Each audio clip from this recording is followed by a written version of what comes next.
నమస్తే, నేను మీ అను. అందరూ బాగున్నారా? ఇవాళ వీడియోలో ఎగ్ ఫ్రై ఎలా తయారు చేసుకోవాలో చూద్దాం. అదేంటి కోడిగుడ్డు ఉక్కురు. ఫస్ట్ ఆయిల్ వేసుకుని ఆయిల్ వేడైన తర్వాత కొంచెం జీలకర్ర వేసుకోవాలి.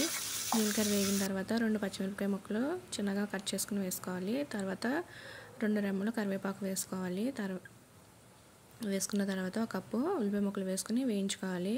ఉల్లిపాయ ముక్కలు వేగాలంటే ఫస్ట్ కొంచెం సాల్ట్, పసుపు వేసుకోవాలి. ఇక్కడ 1 స్పూన్ సాల్ట్ వేసుకున్నాను.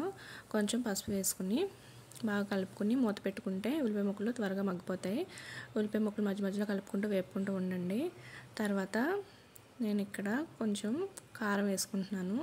మీరు ఆల్రెడీ పచ్చిమిరపకాయలు వేసుకున్నారు కాబట్టి చూసుకుని వేసుకోండి. నేను కొంచెం వేసుకున్నాను కారం వేగిన తర్వాత ఇందులో ఎగ్స్ వేసుకోవాలండి.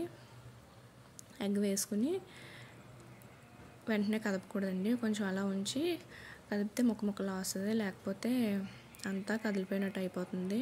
ఇలా నెమ్మదిగా కలుపుకుంటూ ఉంటే బాగా వస్తుంది.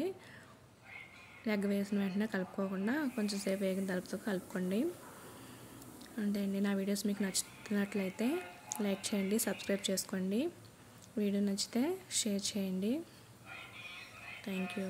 మీ దగ్గర కొత్తిమీర ఉంటే కొత్తిమీర చల్లుకోండి. అంతే అండి. టేస్టీ అయిన ఎగ్ ఫ్రై రెడీ అయిందండి. Thank you.